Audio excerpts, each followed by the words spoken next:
Canada, Mexico, Central America, South America, all joining in a boycott against the Trump regime and the United States of America. This was the message from former Canadian Member of Parliament Charlie Angus speaking at the Pan-American Congress in Mexico City. Charlie Angus delivered a brutal takedown of Donald Trump's fascist gangster regime, and Angus had a message. The same success that we're having in Canada, boycotting the United States and making it hurt. You should do the same in Mexico. You should do the same in Central America. You should do the same in South America. And we need the boycott to go fully international. We know the Canadian boycott is spreading, but let's push it along. I'll give you an example from this powerful speech by Charlie Angus. Here, play this clip. Long before America came to the war, Canadians were fighting fascists.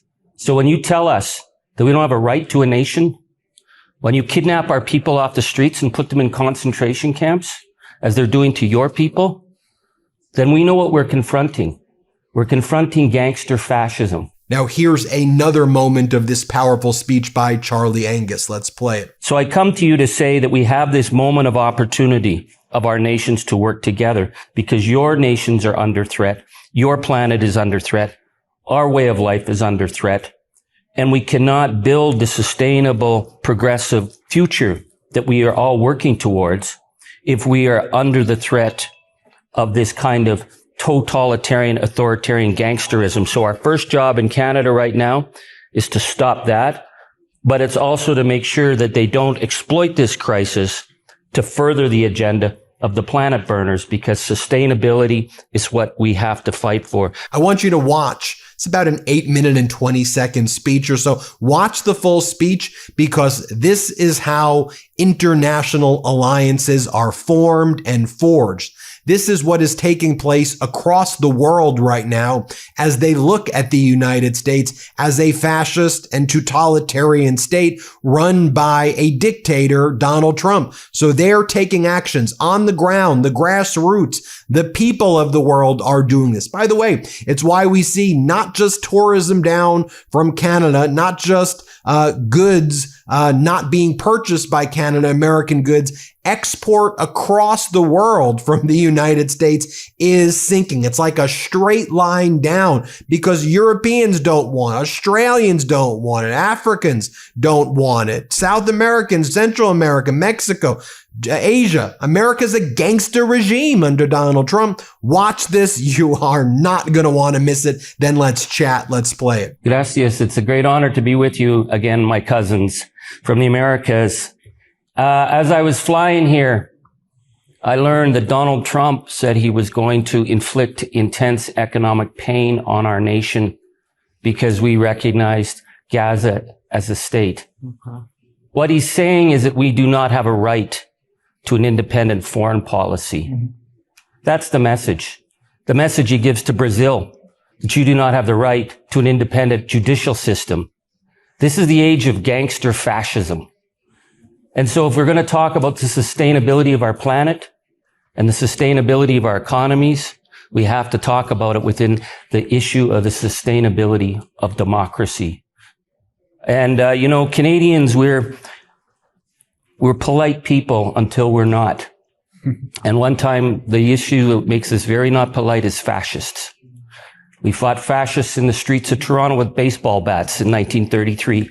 We fought them in the hills of Spain. And we fought them in every battlefield across Europe. Long before America came to the war, Canadians were fighting fascists. So when you tell us that we don't have a right to a nation, when you kidnap our people off the streets and put them in concentration camps, as they're doing to your people, then we know what we're confronting. We're confronting gangster fascism. And I want to place the context of Canada right now because we are in this fragile but powerful moment. I read the polling from last night in Canada. Canadians now are overwhelmingly demanding our Prime Minister support Palestine. There's 95% of the Canadian people want immediate counter tariffs against the United States, and they're willing to sustain economic losses domestically to defend our sovereignty. So it's the determination of ordinary people that's an extraordinary moment. I've never seen anything like this. the willingness of people to come together who were divided and fighting before. But in this moment, we also know that there are powerful forces who would use this period of crisis for their opportunity. And so this is why I'm coming to you, my brothers and sisters in this global south, because we have to be together in the face of the threat. If there's a surefire way to wake up feeling fresh after drinks with friends, it's with pre-alcohol. ZBiotics Pre-Alcohol Probiotic Drink is the world's first genetically engineered probiotic. It was invented by PhD scientists to tackle rough mornings after drinking. Now here's how it works. When you drink, alcohol gets converted into a toxic byproduct in the gut. It's a buildup of this byproduct, not dehydration, that's to blame for rough days after drinking. Pre-alcohol produces an enzyme to break this byproduct down. Just remember to make pre-alcohol your first drink of the night, drink responsibly, and you'll feel your best tomorrow. Now, every time I have pre-alcohol before drinks, I notice a difference the next day. Even after a night out, I can confidently plan on having a great next day without worrying.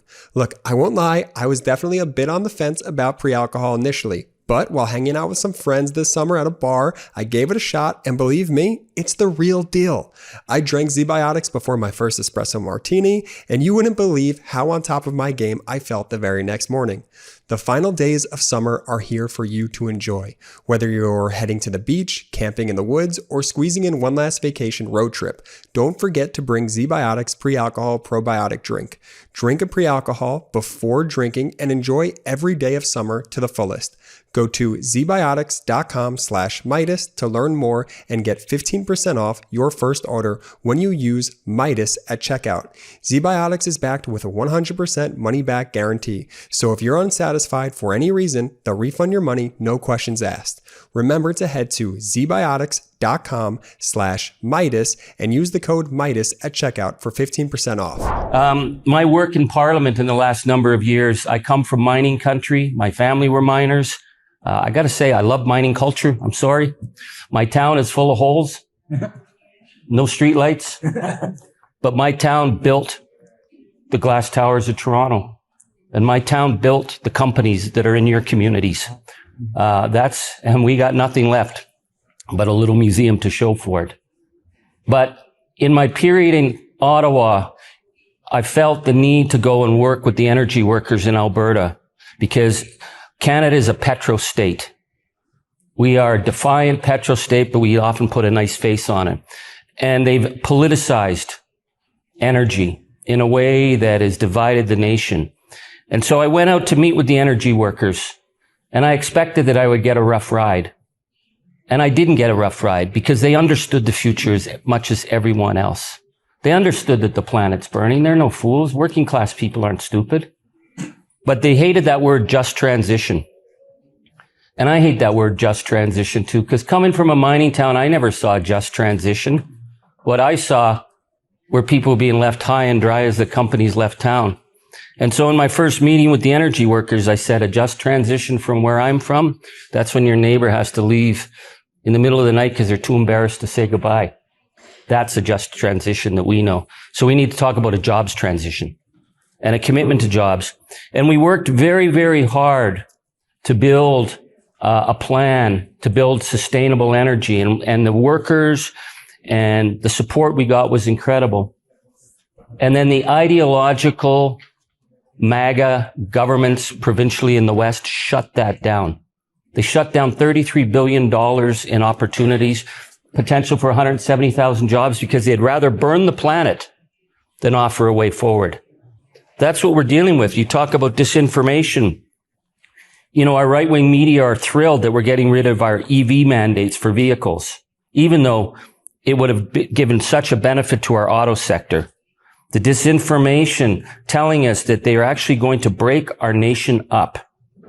That as Donald Trump threatens our country and we see unprecedented unity, we have leaders in the oil and gas sector and their premiers in the West saying they would break our country up unless we do not give more to the oil industry. We gave them $34 billion in a public pipeline. We pay 50 cents on the dollar for every bit of raw bitumen, raw toxic bitumen that goes to feed the United States. And they say, unless we build more pipelines, They're going to break our country up. So that's the threat we're under. And so I want to bring to you where I see the potential for change, because our prime minister is being told we need nation building projects. We need to break ourselves free of Donald Trump, and we have to become economically independent, which we must. Nation building projects are about our regions. It's about sustainability. We have had the worst climate fires in the last 3 years. We used to have summer. We don't have summer anymore. We have fire season. We have thousands and thousands of people being evacuated. And our neighbors to the south, the Republicans are sending letters telling us to keep the smoke down as they're bringing in legislation to attack anything to do with clean energy. So we are in this moment, the planet is on fire, and they would rather burn our planet to the ground because that's what gangster fascists do. So I'm going to step outside the box just a bit and give you a sense of what we are doing. Ordinary Canadians have launched a boycott of every single thing American.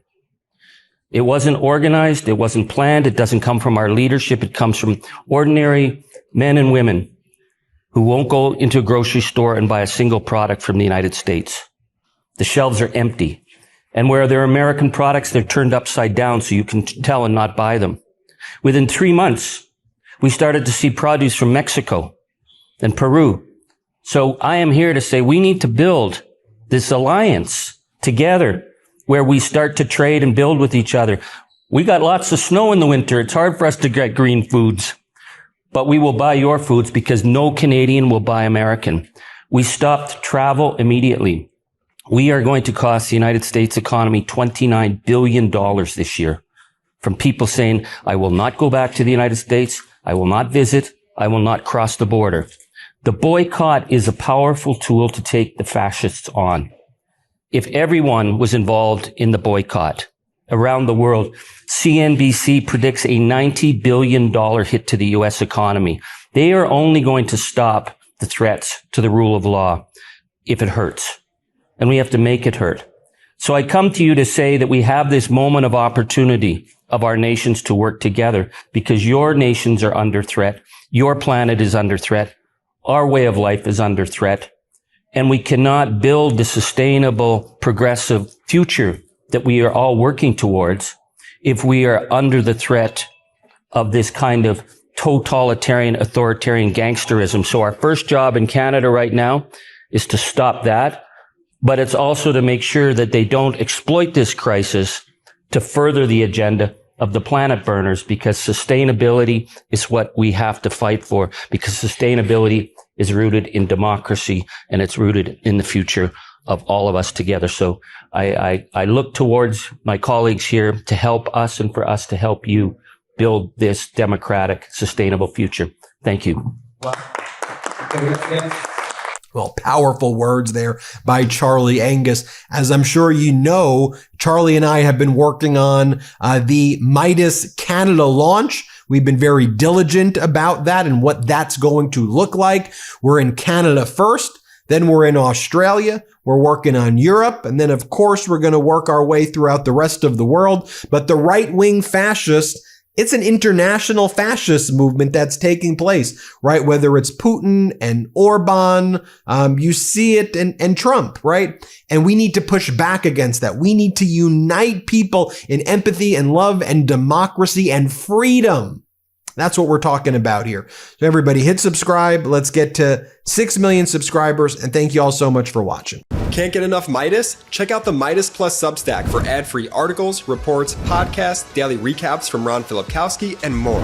Sign up for free now at MidasPlus.com.